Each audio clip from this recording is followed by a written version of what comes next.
In the accident, around 20 people, including the pilots, were killed, and the rest 200 passengers were severely injured and traumatized.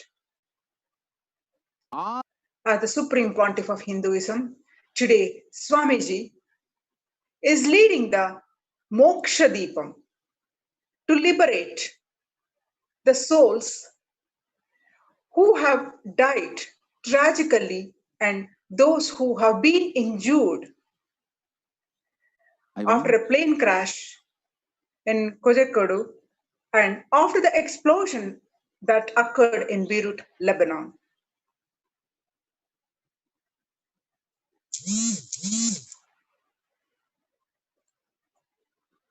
One of the aspects of Paramashivoham program is offering the Maheshwara Puja. Every 16 days, at the end of the program, Swamiji has been giving this opportunity to all the program participants. Maheshwara Puja is the process prescribed in the Vedic Hindu tradition for compiling with the departed souls, completing with the departed souls.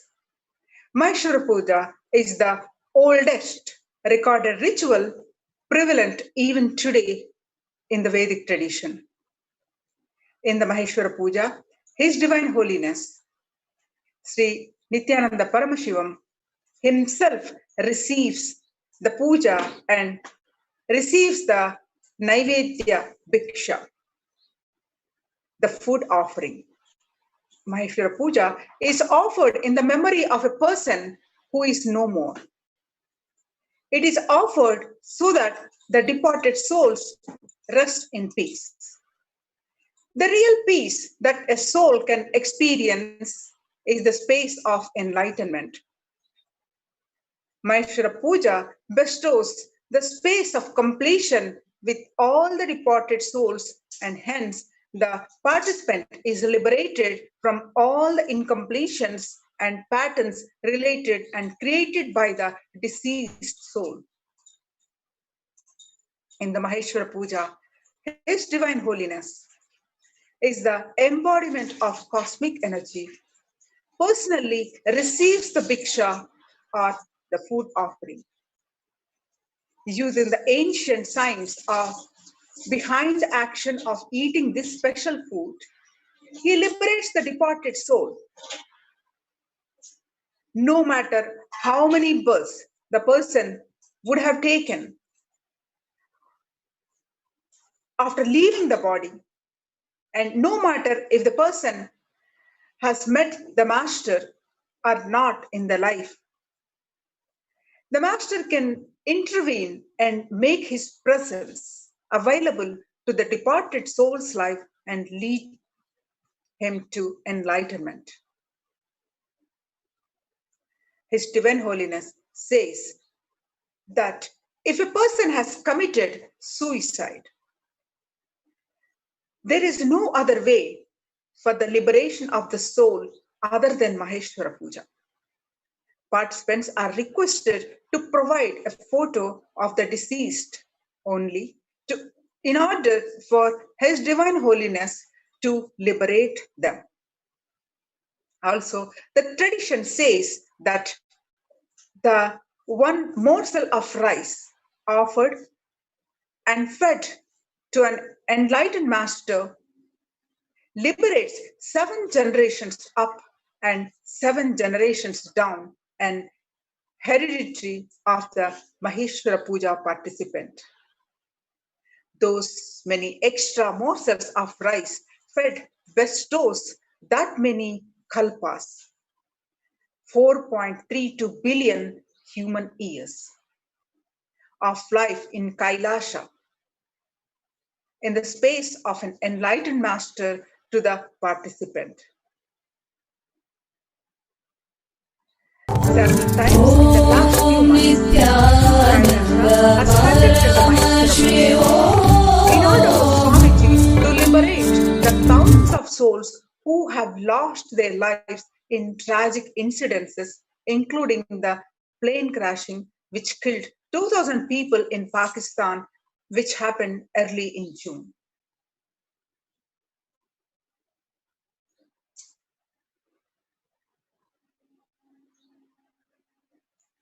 Yesterday, Swamiji conducted an extremely powerful initiation for the Atmalinga. Atmalinga is the exact mold.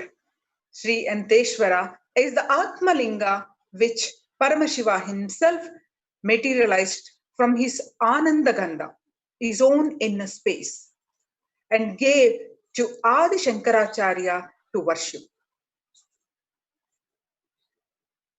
Following the tradition of giving the Atmalinga, for all of us in this day and age, Swamiji is giving us the Atmalinga and initiating us into the worship of Paramashiva. The next Atmalinga process will be during the Paramashivoham program. To register, to get initiation, register into paramashivoham.org/join. And you would like to offer the puja, you can go to contact@kailasa.org with your request.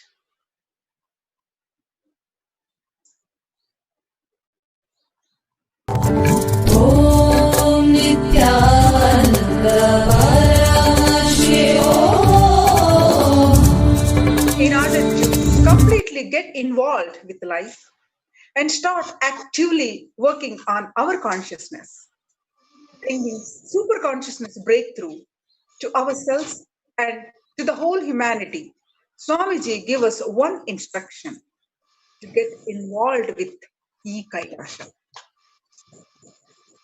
Swamiji declared, KAILASA is the message from Paramashiva for all of you, not only to sail through this pralaya, to have super consciousness breakthrough. What do I mean by the word KAILASA? Swamiji says, enlightened ecosystem, literally enlightenment itself in your home, wherever you are. If you cannot come to KAILASA, it's okay. The KAILASA can come to you. KAILASA coming to you is KAILASA. Literally the enlightenment and power manifestation, Paramashiva, everything served to you without you not inspired in life, unable to overcome your laziness, boredom and tiredness, KAILASA has a solution. If you are inspired to get up early in the morning and do, but your laziness with your laziness pattern, we can multiply the quantity and quality of your life. We can make you understand why your boredom is stronger than your inspiration or powerful cognitions. Sometimes the problem is as simple as too much of gas in the stomach or undigested food in the stomach. What you need is haritaki powder, neem juice, castor oil for 2-3 days. You're saved from destroying 8 to 10 years of your life. We can get you at least 40% of extra life back to you. Per month, if you are in the waking state for 100 hours, we can raise it early into 150 hours, even to 200 hours. Available of e-services. Wherever you are, we can help you through our e-services, helping you to identify your root patterns of suffering, teaching you why life negativity, why withdrawal from life, and why self-doubt, self-hatred, and self-denial, why so much of tiredness and laziness.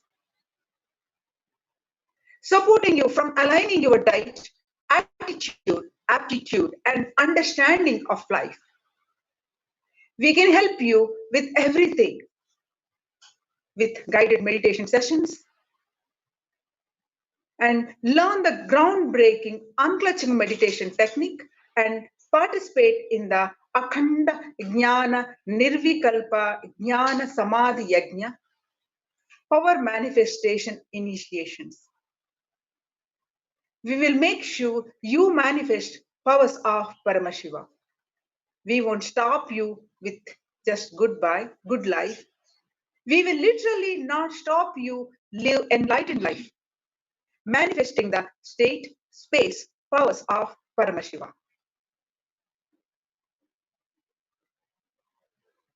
Completion sessions to mature your relationships and manifest beautiful new ones, revitalize your health, manifest wealth, remove all the irritation, anger, feeling violated toxins from your system.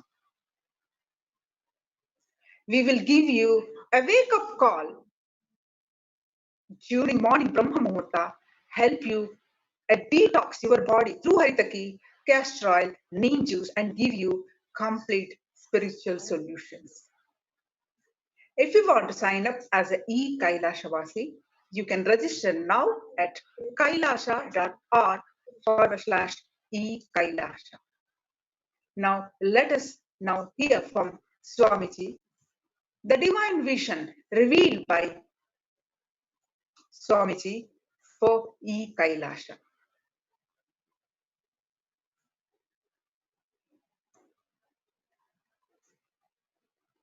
I want all over the world more and more ecosystems getting formed.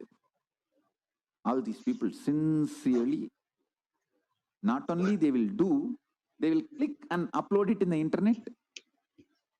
I want all places to start this ecosystem, ecosystem.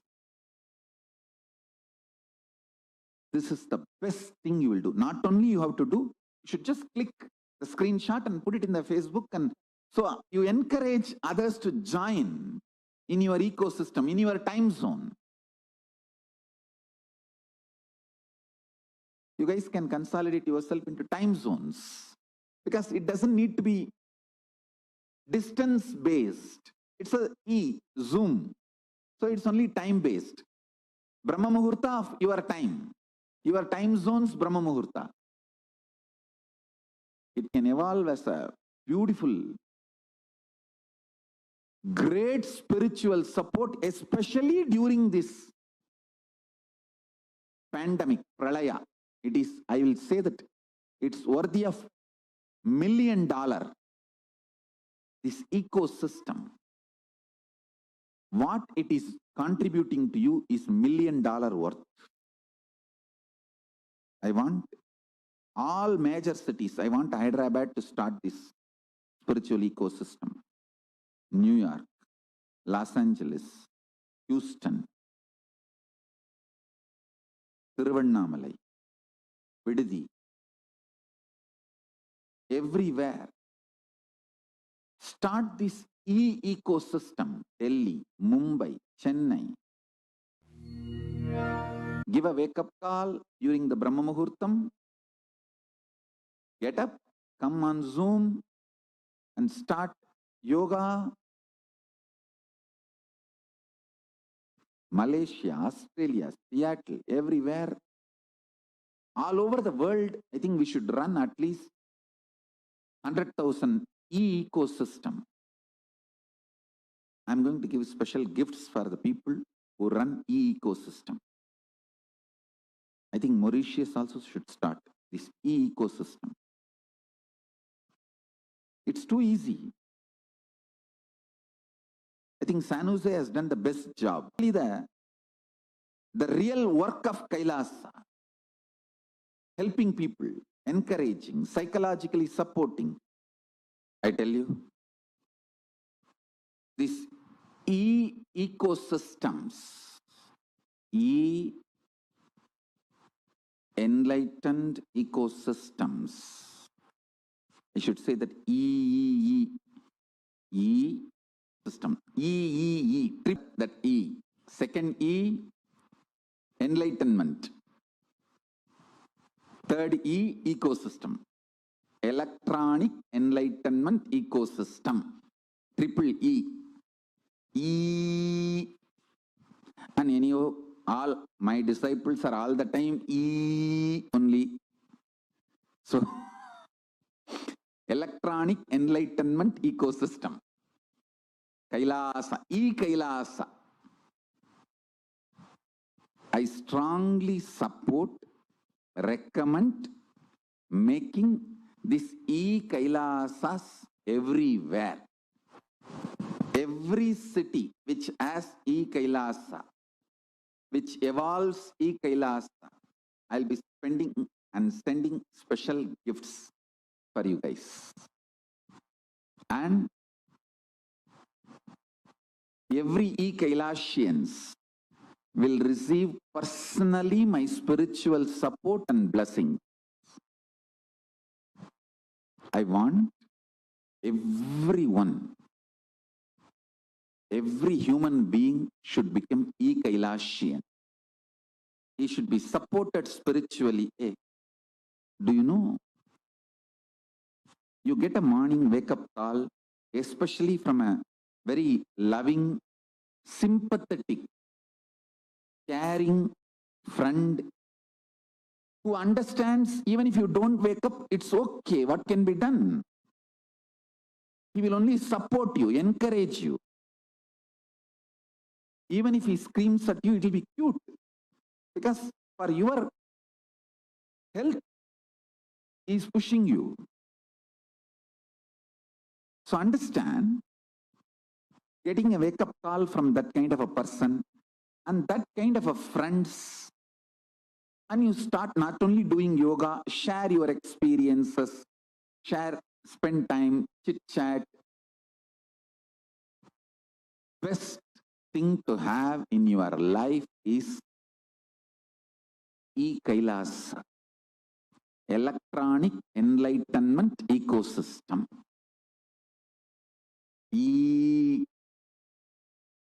I want next 1 week to be dedicated by all my disciples, devotees, to make a beautiful KAILASA all over the world in every time zone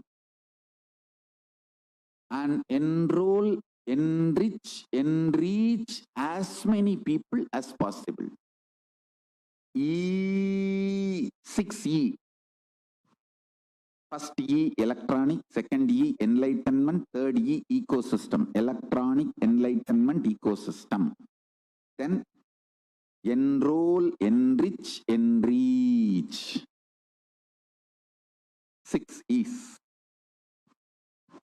Let's reach out, support every person. I tell you, if you are supported by KAILASA, you are receiving the service worthy of $1 million. Especially during this pandemic, Pralaya, let's reach out every possible person.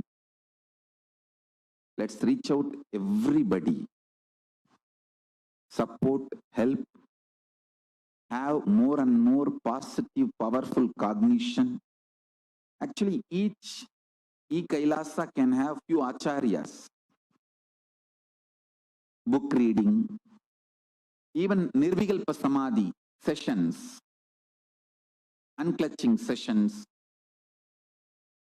sharing with each other, supporting each other with powerful cognitions.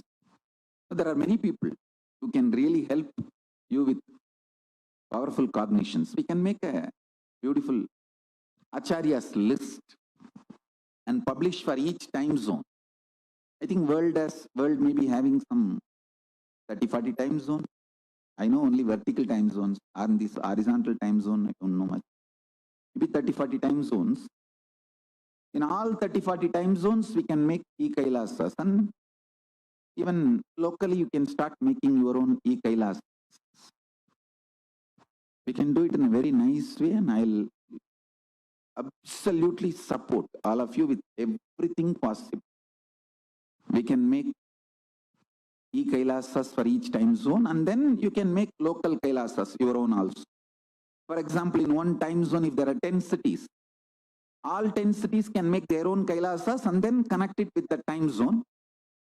Or you can have one time zone. So it all depends on the place. Let's make as many time zones, as many Kailasas as possible in every time zone. Because, listen, during this Pralaya pandemic, if you are sleeping more than 6 hours, you are in danger of getting destroyed. See, the Pralaya enters into you as excessive sleep initially, then you are gone. Do not allow Pralaya to enter you and destroy you. Like how the belly fat destroys your life once for all. Sleeping more than 6 hours during this Pralaya destroys you once for all. It puts you in wrong pattern. I think this is the best practical solution. E-Kailasas. So all e-Kailasas, please send an email, register yourself and get it organized. Get it organized. We will support you centrally with acharyas, all the other supporting material, everything possible. I can even send some special mandalas, yantras and all that. Let's work out all that next. First, let's organize ourselves. 100,000 e-Kailasa, million e-Kailasians is the first level enriching we should do.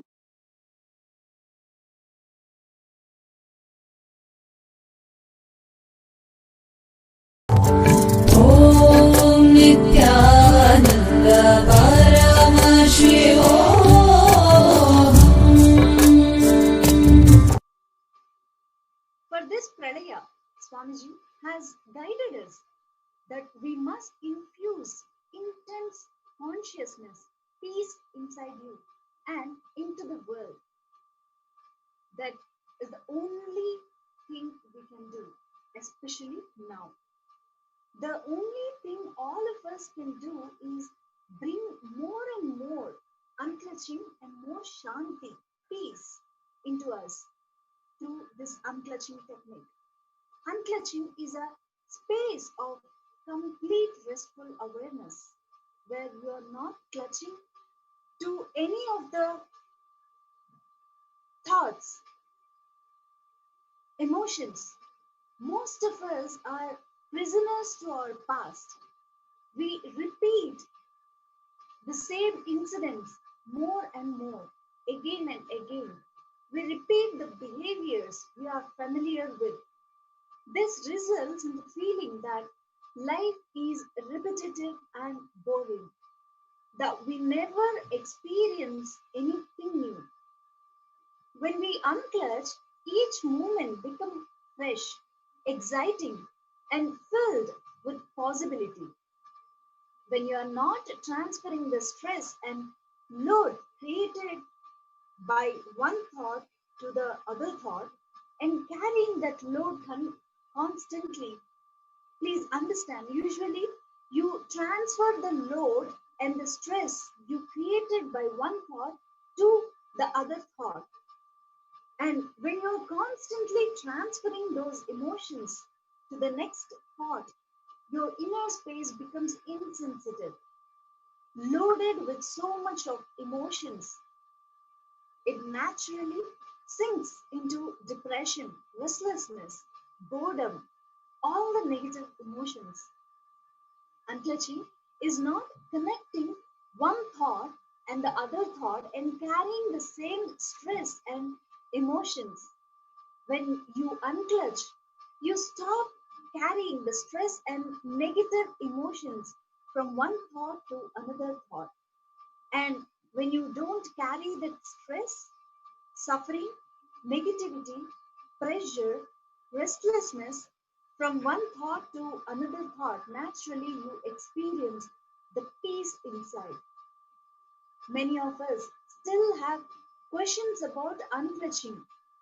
They may not yet think this is the ultimate technique for them to run their lives. Those people may think that they need thoughts or they need the mind to function in their lives. Let's now see what Swamiji has to say about unfetching.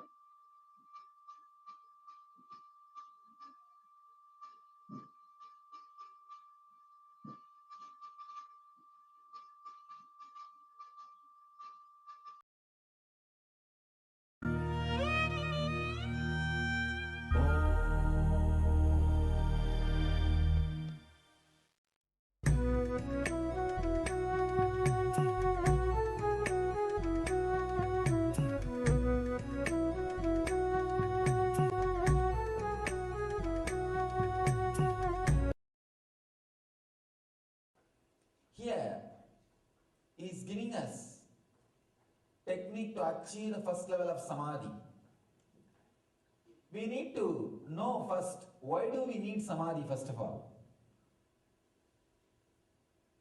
It's not our food and bedroom and clothes are enough for life. Why do we need samadhi at all? What is the necessary to know about this samadhi? Please understand. I can say this is the ultimate luxury a man can have. Ultimate luxury a human being can have is opening our connection to the cosmic consciousness. Sometimes these great ideas, words, they happen in our life once in a while like a breeze, and after a few days you forget about them. You are caught in your regular routine, in your regular life. Again, after some time, when you get a chance to see somebody like this, some ideas, again they touch you. Again, you forget about them in your life, you carry on in your life. Again, sometime, once in a while you come in contact. That is the reason we don't understand how important the necessity of the samadhi experience. Please understand. A born blind man can never understand what he is missing. Same way, a person who has not experienced samadhi even once can never understand what he is missing. It's a whole another dimension of life. Whole another dimension of life.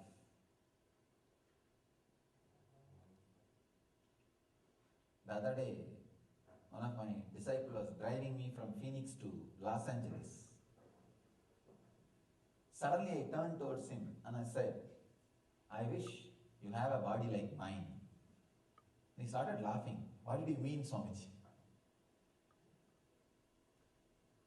Nothing. I put little snacks in the mouth. They were eating little snacks and they gave me little. The moment I put the little snacks in the mouth, immediately body was in samadhi. Means it was an ecstasy.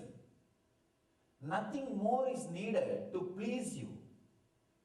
Just these few qualities, understand about these few qualities, then you will understand the power of samadhi, utility value of samadhi. See, today, I want you to understand the utility value of samadhi. Only then the meaning of what I am talking will be understood. Only then you will understand why you should sit and listen for hours together about samadhi. It has direct utility value in your life. Just little snacks, nothing else. Just that. Body was already in samadhi, means overflowing, ecstasy, joy. Just feels nothing is needed. See, when that feeling nothing more is needed is there, you feel like blessing the whole universe. Life is too good. Just understand, having that feeling, life is too good. It's just, that is the, whenever you have the feeling life is too good, you are living. I can say, having that feeling life is too good 24/7, 365, 366 is what I call Ananda, or living in Samadhi. Just continuously feeling life is good, life is good, life is good. If that idea, that feeling, life is good is not there, whatever you have, what is worth? It's nothing. It's not worthy of anything. It is not worthy of anything. And if that feeling life is good is there, you just know life is good. Life is good.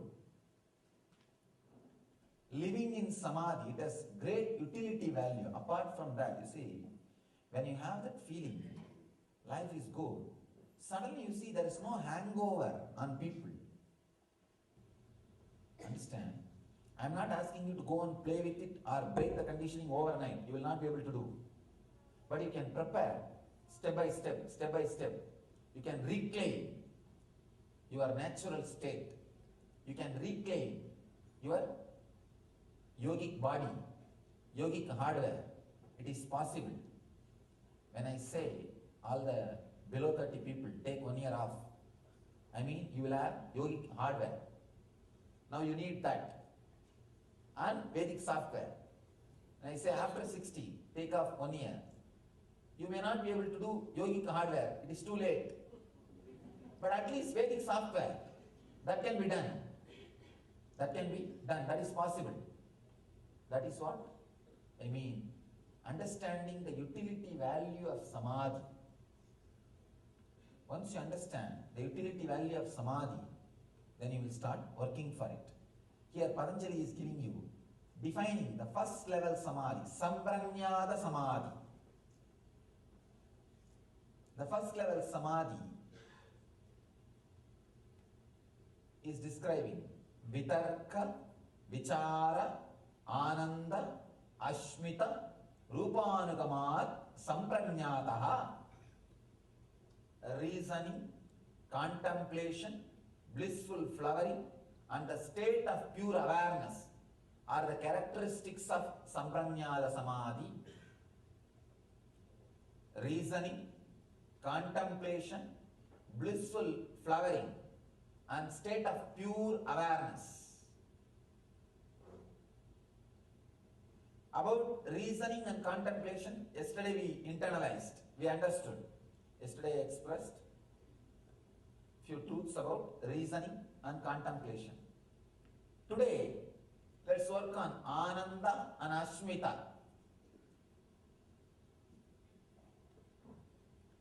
Blissful flowering and state of pure awareness. Ananda, my favorite subject. I can say that is our brand.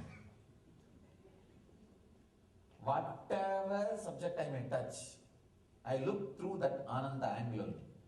The angle of bliss. I may be speaking on intelligence, I may be speaking on yoga, I may be speaking on tantra, I may be speaking on silence, I may be speaking on peace. Whatever I speak, I connect it to the bliss, Ananda. That is our branding. I can say that's the essence of life. Here, Patanjali describes Ananda as one of the important qualities which you experience and express in Sampranyada Samadhi, the first level Samadhi. Sampranyada Samadhi means the Samadhi which you experience through these four states. It's the first level. There is second level, Asampranyada Samadhi. Then he describes different kind, Savigalpa, Nirvigalpa, different kinds of Samadhis, different kinds of spiritual experiences. Paramahamsa Nithyananda conducts Inner Awakening, a 21-day enlightenment intensive course, and Life Bliss Engineering, a 3-month course for having a yogic body and Vedic mind. visit www.dhyanapeetham.org. Call 919731257960. Om Nithyananda Paramashivoham. The global Akhanda Nirvikalpa Jnana Samadhi Jnana Yajna was on the 93rd day to give the world a superconscious breakthrough and heal the world from COVID-19. From people over 50 countries continuously radiating the space of Paramashiva by practicing the unclutching meditation 24 hours, 17 days a week, starting from 13th May Indian Standard Time to 20 people sessions from 3 languages around the world, which is English, Chinese, and French, from 50 countries, 13,200 minutes for peace. Every language started with chanting the Mahavakya for 1 hour, and then Upanishads and Bhagavad Gita for 1 hour, and then hours of straight unclutching. At any given time, there is active unclutching around the world. To join this movement, you can log on at kailasa.tv/minutes for peace. Swamiji revealed deeper insights into the cosmic happening of this Pralaya period. He has given us a glimpse of what is going on in the macrocosmic level and revealed to us exactly how that maps to us in microcosmic level. Before going further in our satsang introduction today, let's remind ourselves of what Swamiji has said to us. Om Nithyananda Paramashivam.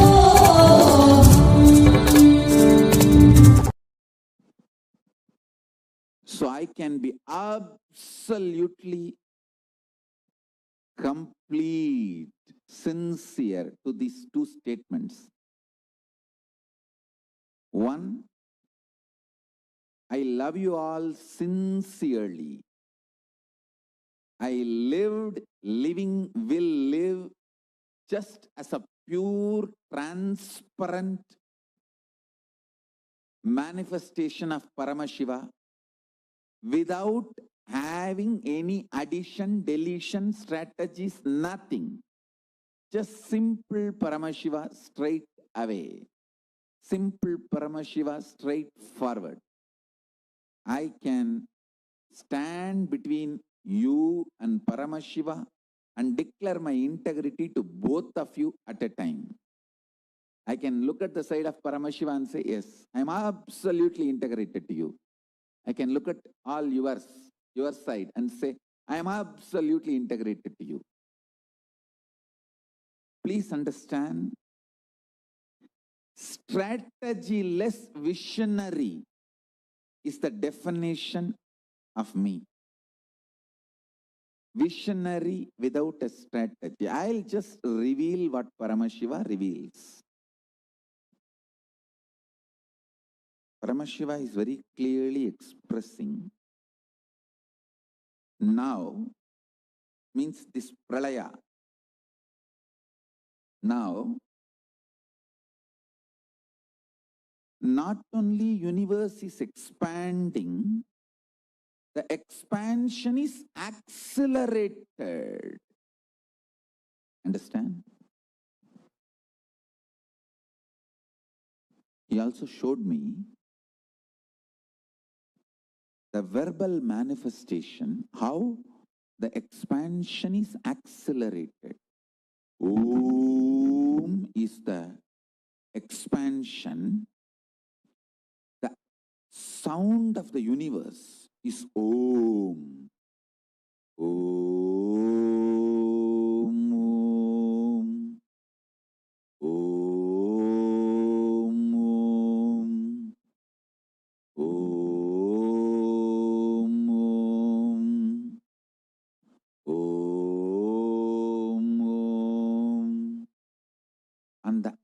acceleration of this expansion is Shiva, Shiva, Shiva, Shiva, Shiva, Shiva, Shiva, Shiva, Shiva, Shiva, Shiva, Shiva, Shiva, Shiva, Shiva, Shiva, Shiva. Listen, all of you human beings have binary existence, like inhaling, exhaling, life, death. Binariness is your existence. Let Shiva be your binariness. She inhaling, Va exhaling, She life, Va death. This prana samana, inhaling, exhaling, life and death, everything, the binary happening in you, masculine and feminine, the binary happening in you, be Shiva, Shiva, Shiva, Shiva, Shiva, Shiva, Shiva, Shiva, Shiva, Shiva, Shiva. Listen. This is the sound of the cosmos happening now, at present. Om is the physics, the existential reality of the universe by its natural expanding quality, tendency. Shiva is the vibration of acceleration happening in this expansion. So just go on, be sitting in that space. Shiva. See, when you are sitting in this space of Shiva, Shiva, Shiva, Shiva, that accelerated expansion of the universe starts happening in you, and you get the stimulus package from cosmos. Listen, not only governments, even cosmos is doing a powerful stimulus package for people to get superconscious breakthrough and manifest powers in this pralaya, in this pandemic. Simple way to get the large chunk of that stimulus package to manifest intense powers, love, knowledge, enlightenment. Big share Paramashiva is pushing on the world, humanity. Very simple way. Sit as much time as you can. Actually, you don't even need a separate time. While you are doing all your work, including falling asleep, you can just go on, be inside, vibrating. Don't chant, vibrate. Shiva. See, remembering and forgetfulness, both are your binary. Like inhaling and exhaling is your binary. Remembering, forgetfulness,